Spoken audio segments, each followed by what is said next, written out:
Bom, quando a gente pensa na fundação do Rio de Janeiro, a primeira imagem que vem à cabeça normalmente é aquela clássica, né? Caravelas portuguesas, missões dos jesuítas. Mas, para a nossa explicação de hoje, vamos esquecer totalmente esse cenário. A história real que a gente vai desvendar aqui parece muito mais um suspense dramático daquelas séries cheias de reviravoltas do que uma aula monótona de história. É uma narrativa intensa sobre ambição imperial, sobrevivência extrema, choques culturais absurdos e, o ápice de tudo, um motim brutal. A gente vai mergulhar fundo num capítulo fascinante e bem sombrio, onde a Baía de Guanabara quase, mas quase mesmo, virou o coração de um império europeu completamente diferente. Pensem numa pergunta provocativa. E se o Rio de Janeiro fosse francês? Imaginem só por um momento essa linha do tempo alternativa. O plano inicial era grandioso, ouso dizer até utópico. A ideia era criar um refúgio, um verdadeiro asilo para emigrados protestantes fugindo das perseguições na Europa, além de montar uma base estratégica para incomodar os navios espanhóis, ou seja, um sonho de liberdade e de poder. Mas, como a gente vai ver pelos registros históricos, esse grande sonho bateu de frente e muito rápido com a realidade de pesadelo. Uma realidade marcada por fome, por uma sede torturante, isolamento enlouquecedor e, o pior de tudo, execuções impiedosas na forca. Capítulo 1. O sonho da França Antártica. Certo, mas para entender como um projeto tão incrivelmente ambicioso desmoronou numa velocidade tão absurda, a gente precisa voltar lá para o início, lá para o momento em que essa expedição foi bolada nos corredores do poder na França. O cérebro por trás do projeto era um homem chamado Nicolas Durand de Villegagnon. Ele era um comandante francês super respeitado e que, convenhamos, sabia vender muito bem a sua ideia. O Villegagnon conseguiu o apoio do almirante da França, o Gaspard de Coligny, e aí, com o sinal verde do próprio rei Henrique II, a coisa andou de vez. Eles ganharam 2 navios e zarparam do porto de Le Havre. Depois de uma viagem que as fontes da época descrevem como, para dizer um mínimo, péssima, eles finalmente chegaram à Baía de Guanabara. Isso foi em 10 de novembro de 1555. Essa rapidez toda e o apoio real mostram bem o peso e a seriedade dessa empreitada. A ambição do projeto era tamanha que logo precisava de um nome de peso.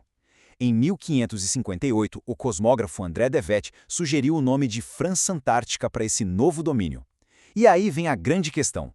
Onde exatamente, na imensidão da Baía, o Villegagnon decidiu erguer sua fortaleza? Bom, ele escolheu uma ilha. Lá, ele construiu o Forte Coligny, que foi batizado assim para homenagear o seu grande protetor. Eles até tinham planos de criar uma cidade no continente chamada Vila Henrique. Mas olha só que detalhe crucial. A escolha de ficar numa ilha não foi só uma tática militar. Na tentativa de criar a França Antártica, o Villegagnon tinha um duplo motivo muito claro na cabeça dele. Primeiro, evitar que seus próprios homens fugissem e, segundo, evitar que eles pecassem com as mulheres indígenas. Só que foi exatamente essa decisão super puritana que acabou plantando as sementes da destruição da própria colônia. Capítulo 2. Fome e sede. E é bem aqui que a nossa história muda de tom.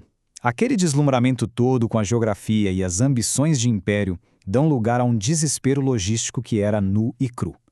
A ilha de Sergipe até parecia uma fortaleza natural impenetrável, mas ela tinha uma falha fatal. E quando digo fatal, é catastrófica mesmo. Não existia nenhuma única nascente de água doce por lá. O que isso significava na prática? Que os colonos tinham que fazer viagens diárias, remando exaustivamente até o continente só para conseguir água potável. Um trabalho absolutamente brutal. E como se isso não bastasse, os estoques de comida europeia que eles trouxeram começaram a sumir rápida.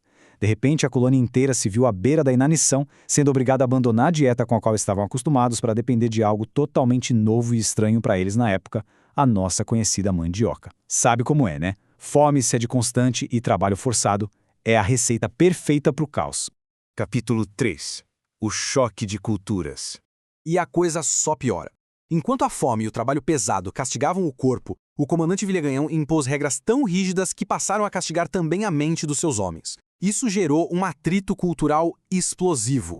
A justaposição dessas realidades opostas, que a gente está detalhando aqui, mostra bem o tamanho do problema. De um lado da balança, o Villegagnon forçando costumes europeus super estritos num ambiente de sobrevivência pura.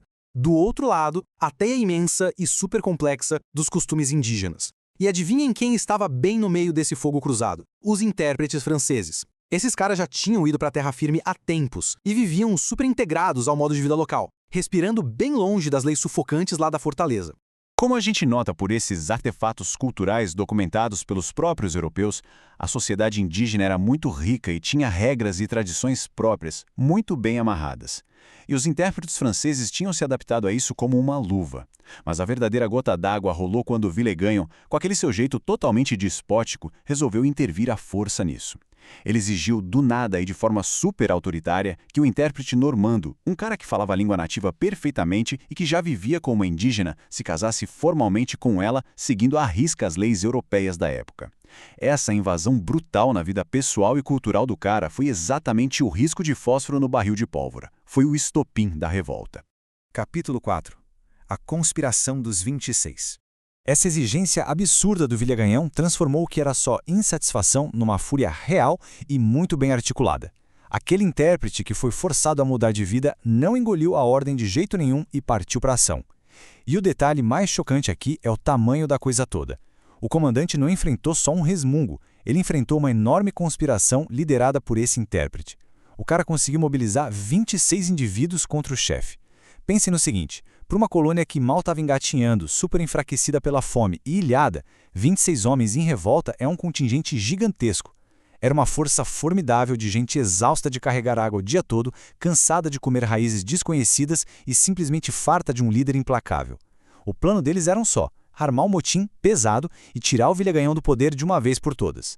Capítulo 5. A Fúria de Villeganhão.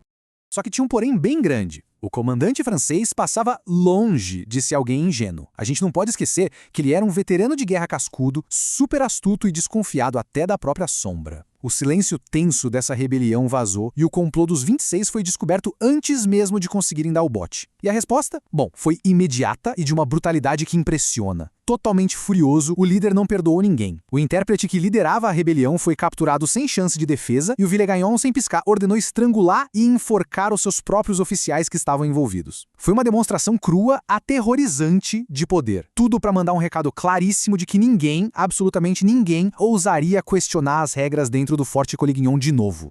Isso tudo ilustra de um jeito genial o imenso paradoxo de quem era o Villeganhão. Essa citação da análise do grande historiador Francisco Adolfo de Varnhagen resume bem a situação. O impressionante é que os registros mostram o Villeganhão como um cara incrivelmente diplomático com os indígenas. Ele mandava ensinar ofícios, como manusear ferramentas e armas, e, pasmem, era visto como justo e liberal pelos nativos. Mas virando a moeda, no trato com os seus próprios homens, com os colonos franceses, ele agia como um tirano absoluto. Ele simplesmente não tolerava falhas e ordenava enforcamentos sem dó nem piedade, muitas vezes sem qualquer tipo de processo legal. E foi exatamente essa dualidade bizarra que gerou uma fratura interna insustentável. A colônia começou a sangrar de dentro para fora, muito antes de ter que enfrentar os calhões portugueses. O que nos traz para a nossa reflexão final. A França Antártica não desabou só por causa das pressões de fora. Ela implodiu, desmoronou internamente sob o peso de regras absurdamente inflexíveis, de uma crise básica de recursos como a falta de água e, acima de tudo, por causa de um excesso colossal de orgulho. Quão diferente seria a história do Brasil hoje se a liderança francesa lá no Rio de Janeiro tivesse escolhido a diplomacia, tivesse integrado seus homens à nova terra em vez de puni-los com a corda da forca. Fica aí essa reflexão imensa sobre como a liderança, ou a falta total de visão dela, é capaz de moldar e até apagar os mapas do mundo de formas irreversíveis. É por isso que é sempre tão fascinante continuar escavando o passado. Ele sempre esconde muito mais camadas do que a gente consegue ver num primeiro olhar.